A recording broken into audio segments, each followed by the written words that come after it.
सुरपार्थिव जीवितनाथे निखिले गगने प्रवहन्त्याः तटितस्तव वीचिशुकाची चपलालसतीह Namaste. My name is Sukhrita Murgan and welcome to Sanskrita Mitra. This is our fourth video as a part of our series on the life and works of Sri Vasishtha Ganapati Muni. In our previous video, we presented the events where he was conferred with the title of Kavya Kantha. Today, we explore further into his life and through his rich experiences, discover the various qualities that made him a great scholar. Then we present the events of him visiting Arunachala hills and meeting his Guru Sri Ramana Maharshi for the first time. Make sure you stay with us till the end of the video to listen to a beautiful composition from Indrani Saptashiti. If you appreciate our efforts in bringing the works of the Muni, subscribe to our channel, like and share our videos. After winning the title of Kavya Kantha, he gained recognition as a poet, but still had a longing for tapas. Once, when he was in deep meditation, he saw Lord Shiva giving him some instructions and felt an urge to travel to Kashi for the darshan of Lord Vishwanatha. How he managed to reach Kashi is interesting. Since he did not have money to travel, he met the Raja of Gadwal for financial aid. The Raja, who was very fond of chess, had 8 expert chess players in his court. He invited Ganapati Shastri to play. Ganapati agreed on a condition that if he defeated the king and his mighty 8, the king would pay him ₹10 as prize money, and if any one of them defeated him, he would forfeit his claim. Ganapati Shastri defeated all of them. The king was highly impressed and wanted to reward him grandly, but Ganapati Shastri refused to take anything more than that was decided upon. Thus, with this prize money, he began his journey to Kashi. He performed tapas at Kashi, Ayodhya and many other holy cities in the north of India and finally came back to his hometown where somebody suggested Arunachala mountain region in Tiruvanmalai a suitable place for tapas. He reached Arunachala in 1901. He composed 1,000 verses in praise of Lord Arunachala Shiva and sang them in front of the Nandikeshwara. This composition, Harasahasra, sadly has not been documented as the original manuscript was lost. Here are a few verses which the Muni could later recollect. Arunachala Rupena Parinamamupagatam Jyotirmaya Parabrahma Jnanaya Mama Kalpatam Arunachala Rupo Va Karuna Varunalaya Bhuvanadipatih Kaschid Vanaya Prakalpatam. Ganapati became an ardent devotee of Arunachaleshwara and a new chapter of his life of tapas began with it. He stayed at Arunachala as he was offered a job of a Sanskrit teacher at a college there. Once, one of his disciples took him to the Arunachala hills for the darshan of a Brahmana Swami. At the ashram of Padmanabha Swami, Ganapati Muni saw the Brahmana Swami.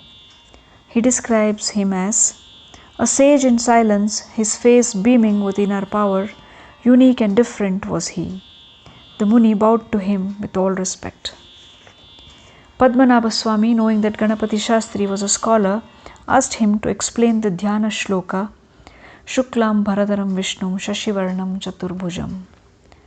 Ganapati Shastri interpreted the shlokas with reference to all the divine forms and then offered to interpret it as applicable to the Brahmana Swami present there. The Brahmana Swami, he said, is wearing white loin cloth, so he is Shuklam Bharadara.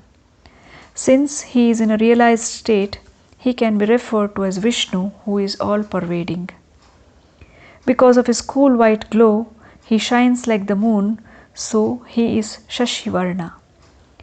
Since he has withdrawn to his realized state of consciousness, his manas, chitta, buddhi and ahamkara, he can be called Chaturbhuja. Thus, he interpreted each and every word of the famous verse. The Swami smiled at him in appreciation. Though he was convinced that the Swami was a great sadhaka, a complete surrender was not possible at that time. The right time would soon come when the Muni and Maharshi would both find each other. the details of which we will provide in our next chapter. Now, let us listen to a brilliant composition from Indrani Saptashiti by the Vasishta Ganapati Muni, wherein we describe the various forms of Goddess Indrani and pray to her for happiness and prosperity to all.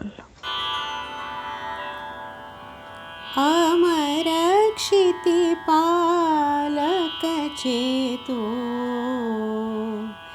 मदनं सदनं शुचिताया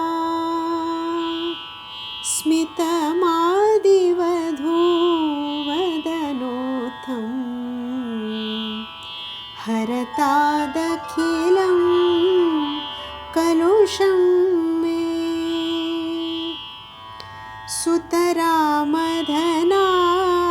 सुतरामधनामतिखिन्ना अधुना बहुलं विलपन्ति परिपातु जगत्त्रयनेत्री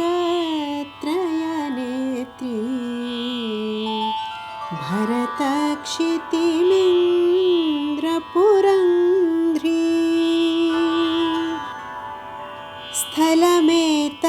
स्थलमेतदमर्त्य नृपाला प्रमदे तव मेघवितानम्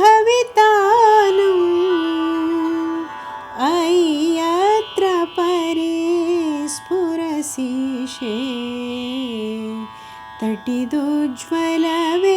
तटिदुज्ज्वलवेषधरा त्वम् तटिता तव भौतिकतन्वा जितमम्बुधरे विलसन्त्या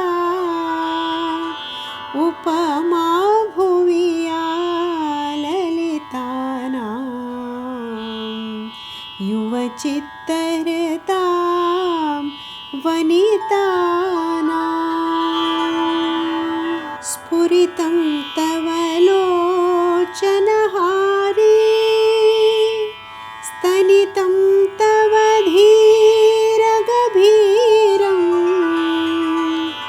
रमणीयतया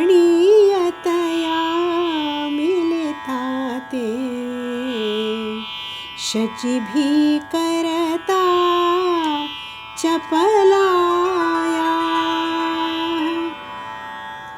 चपले शचिवे स्फुरसीन्द्रं घनलोकपतिं मदयन्ती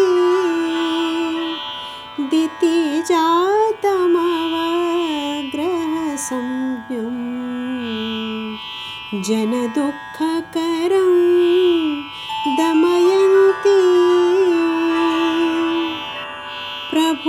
प्रभुमभ्रपतिं रमयन्ती दुरितं नमतां शमयन्ती हरितां तिमिराणि हरन्ती पवमानपथे विलसन्ती अलघुस्तनितं विदधाना बलमुग्रतमं च दधाना हृदयावरकं मम माया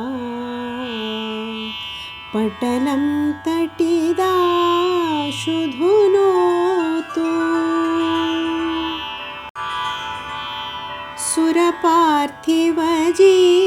सुरपार्थिवजीवितनाथे निखिले गगने प्रवहन्त्याः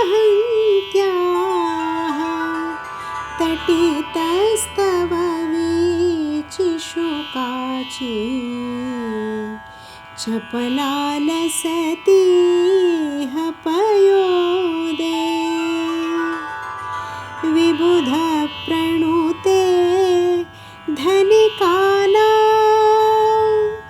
भवनेषु भवन्त्ययि दीपाः पटुयन्त्रबलादुदितानां तव देवि किरणं